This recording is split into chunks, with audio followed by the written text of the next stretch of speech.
Hello, ladies and gentlemen, and welcome to another episode of Smoke Signals with Sosa, the place where I seek out the world's strongest, most intense, most pepperiest cigars the industry has to offer, and I smoke them to see if they live up to the hype. Now, I've been thinking, it's been a while since we did this, got a lot going on, life's crazy, but here we are.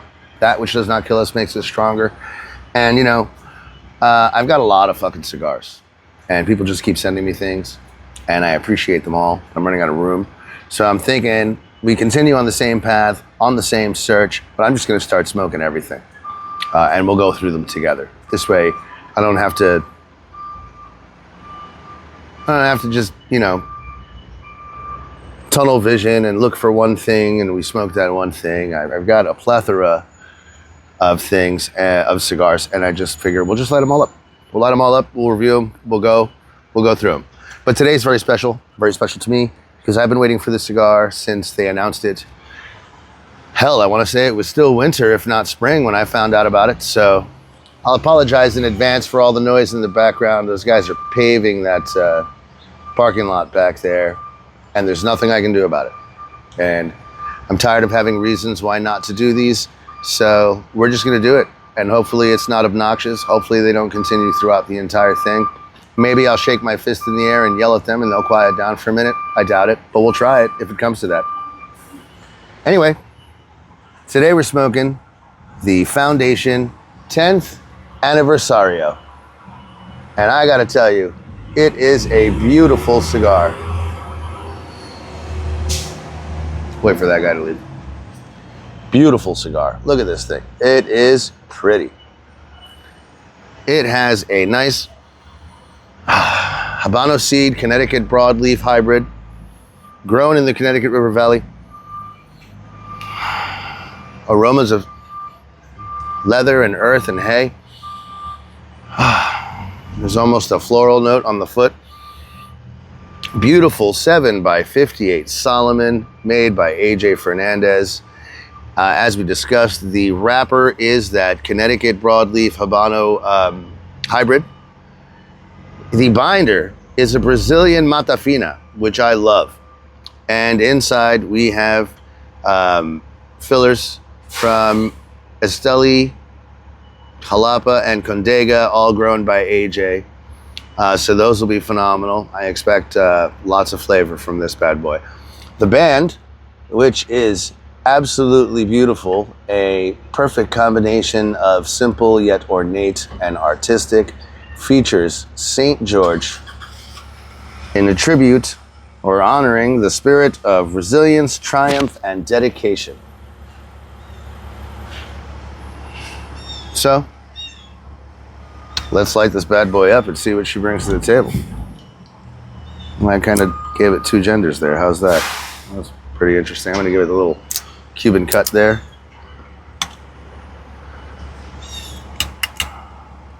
So how's everybody been? I hope you've been okay. That's great. Weather's changing again. I feel like I didn't really get to do much out here in the summer, but that's okay. Winter is coming. We'll have the tent. We'll have more of these.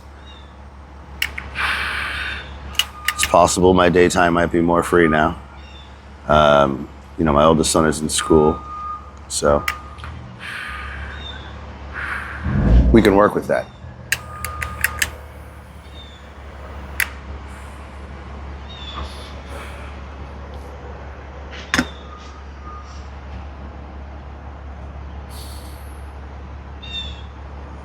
I'm gonna do this format the same way I've always done it. We're gonna smoke a little, we'll take breaks in between, and we'll come back and talk about it. I know YouTube has updated their terms of service and are really sniping folks who are using what they call restricted products, right? Like tobacco, alcohol, and stuff. But I don't have that many followers, just y'all. So I'm gonna just keep doing me until I get a strike, and then we'll just keep going.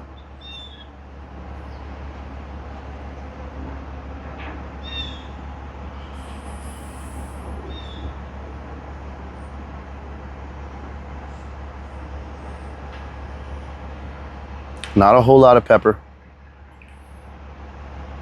It was very faint actually on that initial light. There is these, oh man, I don't even know how to describe that. It's a dark, warm flavor note that's almost earthy, but almost fruity at the same time. It's very nice, almost not quite raisiny.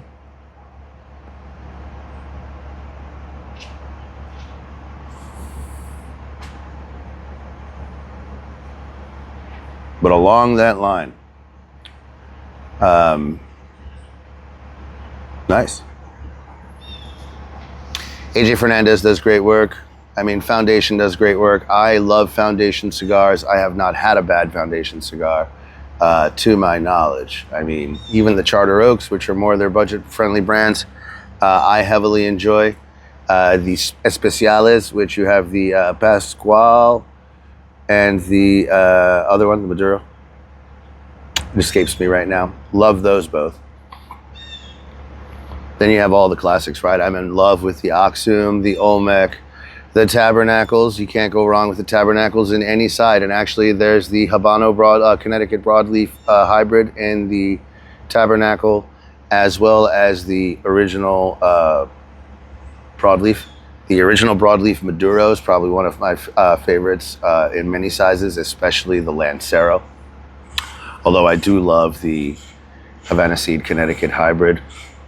The Senator, love that cigar. That's also their annual release, I believe that one is, from Highclere Castle. Highclere Castle is another great line. The Edwardian and the Victorian. And the Night Commander, we all know I absolutely love the Night Commander, which is in a very similar shape, but has a lot more pepper to offer, in the beginning anyway.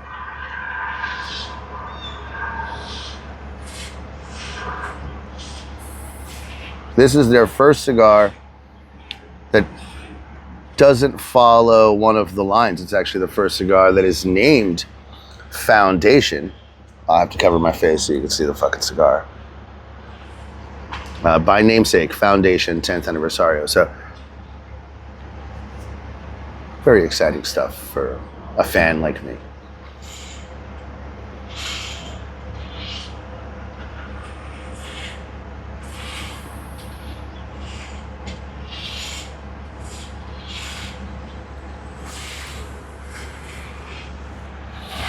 I'm digging it. It has this like almost malty quality, you know? But also like this almost nougat.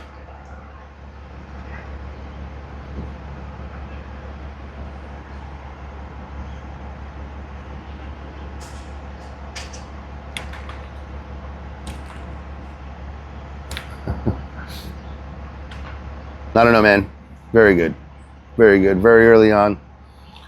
Not a whole lot to, I don't know how to describe some of this.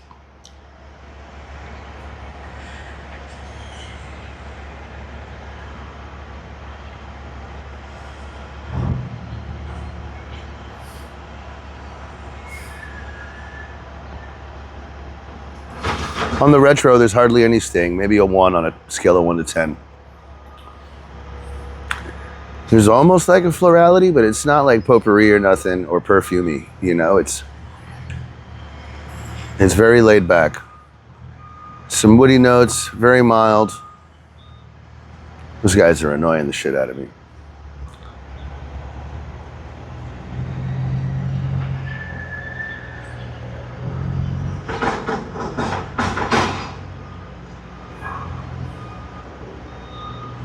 On the palate, there's some like faint notes of charred wood. Still getting that little bit of earthy, fruity sweetness that I can't exactly pinpoint. Hardly any florality, but a little bit of tingle on the tongue. Quite enjoyable so far. It's definitely medium plus so far. Maybe it'll build up in strength as some AJs do. But so far, so good, man.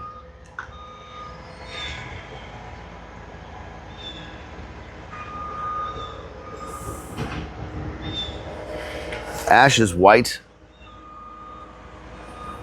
gray.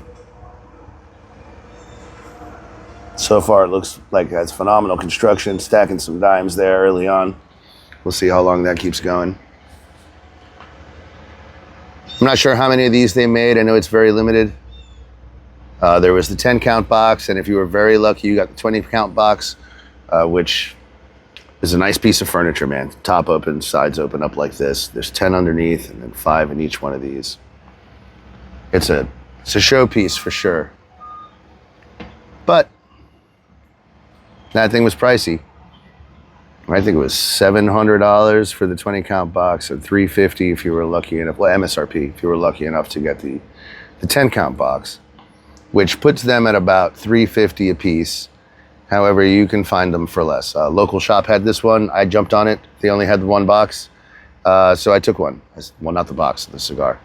And I think I paid $28.99 for it, which I've done worse. We all have, right? Curiosity gets you.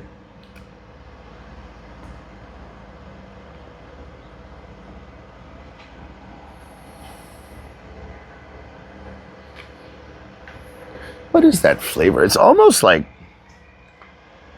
I want to say like pumpernickel, but with less spice. You know? It's just got this really earthy, semi-sweet note that leans on the fruitier side, right? It's not like a cocoa or a cacao or any kind of chocolate. It's staying more towards the fruit side. Not quite raisin, which, I mean, a currant is still in that family, but it could kind of be that. It's not fig or anything. It's an interesting, subtle note I'm really enjoying. But anyway, enough talk. I'm gonna smoke this down past the first third, and then we'll come back and talk some more about it. See you in a minute. Welcome back. I didn't see you there. Coming out of the first third, getting into the second third there, this thing has been smoking phenomenal. I mean, look at the construction on this thing. I mean, the burn line is almost perfect. It gets a little wavy here and there, but I mean, I haven't had to touch it up or anything. It's basically stacking dimes. I don't know if you can see, but at the very tip there, it's got a little bit of a yellowy hue. Some agronomist is gonna tell me it's because of the nitrogen in the soil or the fermentation process or some shit. I don't care. But the rest of it is pretty much very white, grayish white. Perfect stack of dimes there on the ash. It's holding on strong. It's doing great. Smoke production is somewhere in the middle. It's not like obnoxious like a Liga, but it's not tight and underwhelming. I like a good amount of smoke production for the mouthfeel, baby. That's right. I said it. But doing great. Great. So performing fantastic. I have no complaints about its performance, about its smoke texture, about the cigar itself, its construction. Phenomenal. The notes I took, I can't see because they're way over here, so I'm gonna sneakily bring them a little closer. It was more of that, I don't know if I mentioned it, I'm pretty sure I mentioned it before in our last segment. There's a little bit of a pumpernickel thing going that was kind of slightly in the background. That's come more to the forefront. It's that dark pumpernickel type bread with those spices in it. It's not a spicy cigar, but those are the nuanced flavors that you get on the palate. It's still slightly floral, which you can expect from that pumpernickel-y type flavor. I love making up words. I just add a ly to anything. It's still not floral in a bad way. The sweetness overall has diminished. It still carries an earthiness and some charred wood on the finish. The retro now has no sting, even though it was only a 1 on a scale of 1 to 10 before. Also slightly floral. It has dark notes that still resemble pumpernickel on the retro. It's like pumpernickel bread, but without the bread, right? I'm not getting a whole lot of grain. I'm getting a lot of those dark notes with a little bit of, I don't know if it's anise or certain spices that aren't like present tingly on the front of the tongue, but they're in the back of the mouth near the throat. But very lovely, very lovely. I'm enjoying this cigar. Still very much medium. It's not overpowering. I don't know if it'll pick up in nicotine towards the end. Some cigars do that, as we know. We've smoked some together. I've gotten the hiccups here once or twice. So here we are, enjoying it.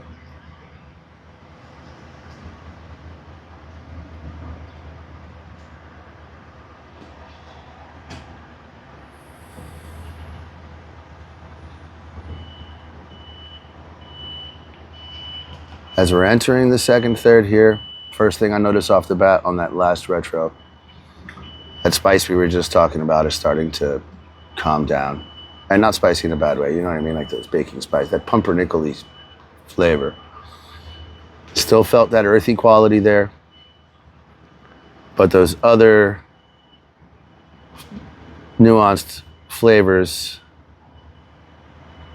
are starting to go away, or at least quieting down a bit.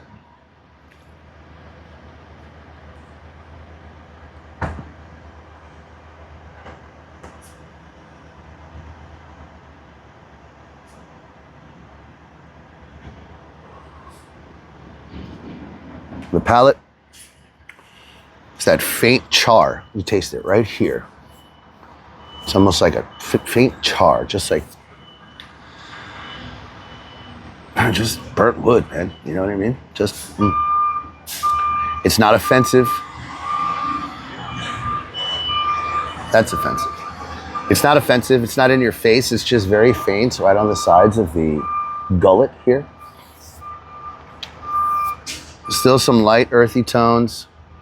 I'm almost getting a, you know, it's almost like a burnt coffee now that I'm really thinking about it.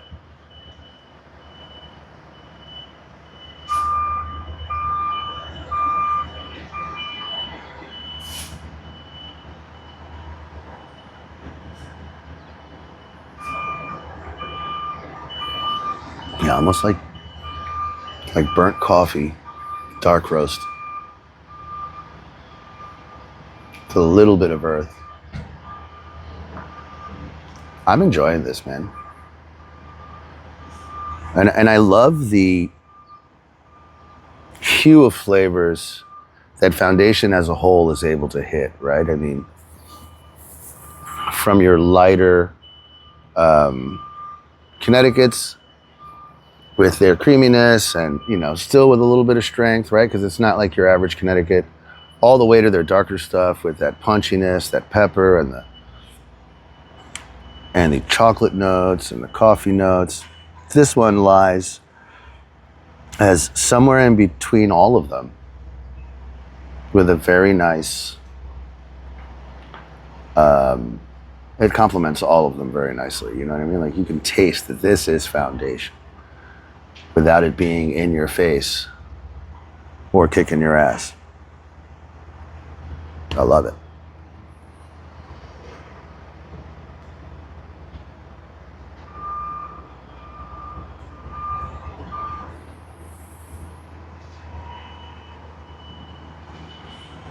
Look at that thing. These guys are annoying, but it is what it is. They got to do what they got to do. We got to do what we got to do. I'm going to smoke through the second third, probably get up closer to the band, and then we'll come back and we'll talk about it some more. I'll be right back.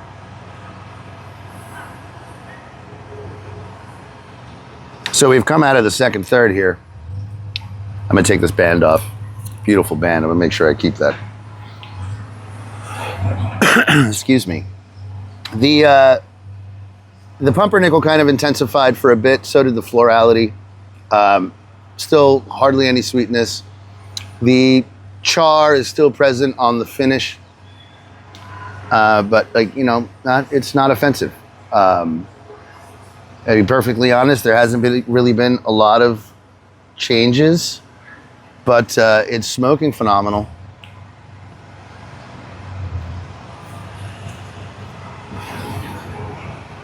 Construction has been great, and the flavors are still fantastic, right? Like right now, just now on that retro, I got more of that tobacco flavor, more of that rustic leaves kind of flavor tone and scent. Again, we're still playing with that earthy, pumpernickel-y, little bit of floralness flavor, but man, I'm enjoying this cigar. You know, we know I like things that are a little bit more intense and stronger. This is very much medium, but I'm enjoying the heck out of it for sure. It feels like it could potentially, as we get closer down to the tapered end here, build up in nicotine, and I'm okay with that. I'm absolutely okay with that. But overall, really enjoying this smoke.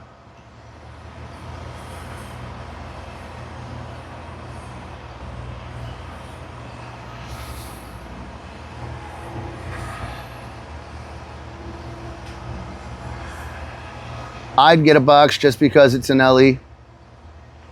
I'd get a box just because I'd let it sit for a year, 6 months, and try one, you know, periodically and see how the changes happen. I feel like this, as good as it is now, in a year or two, will get better.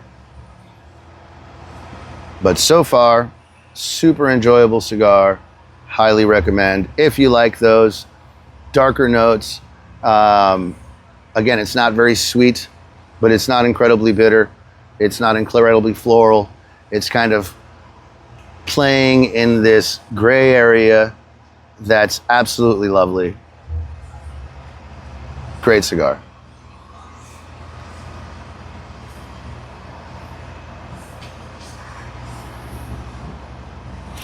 I'm sad that I don't have much more to talk about, but also I'm tired of listening to these guys.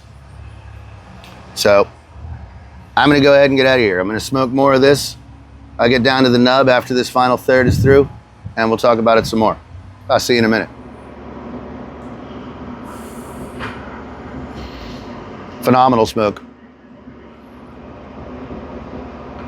A lot of that pumpernickel has dissipated. You still get some of that, like, there's just those dark notes, man, that remind me of pumpernickel, but it's not as full in your face like I'm eating pumpernickel, right? And there isn't really that grainy, bready flavor. It's just the overall taste. Still got some earthy notes. The florality is pretty much gone. We're still tasting tobacco primarily now, and I'm enjoying it. My only regret is that I had a Red Bull with the cigar instead of coffee. I feel like coffee, or even a malt, like a Goya Malta soda, you know, would have really, really been awesome. I just realized I still have my headset in, so hopefully this sounds good. I was on the phone. But yeah, great cigar. Foundation, 10th Anniversario.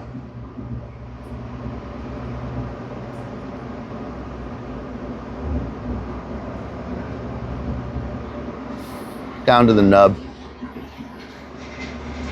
It almost wants to go out now because I was talking, but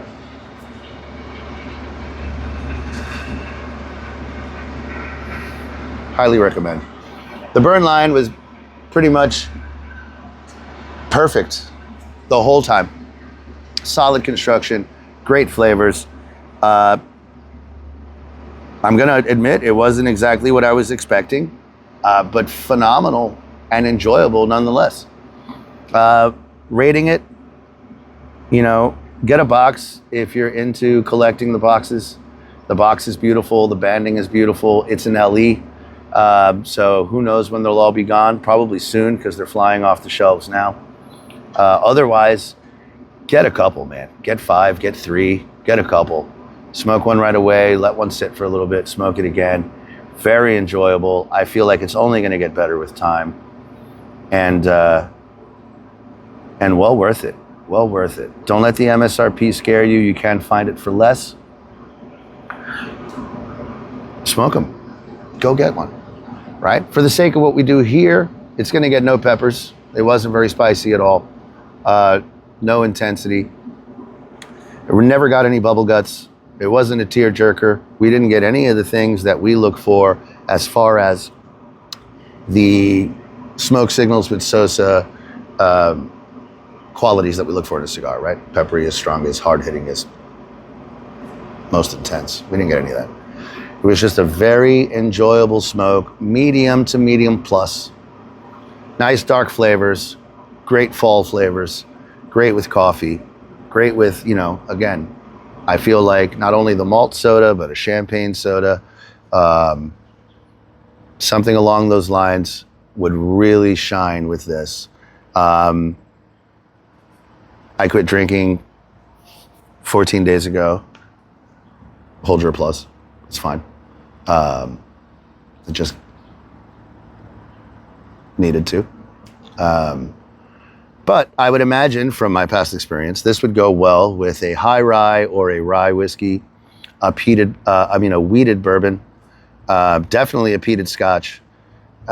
Probably would go well with an earthy red, whether that be for you a Petite Syrah, a Syrah, or a really full-bodied cab. Nothing too tight, nothing with a lot of tannins, but something with some dark notes, maybe plum. Artemis by Stag's Leap comes right to mind right away. I think it would do very well with a darker wine, definitely brown liquor, even a really nice aged rum, because the sweetness would bring out some more of that earthiness. It's fantastic. Highly recommend. Go out there and get you some. Thanks for watching. Thanks for hanging out. May your cup runneth over. I'll see you soon.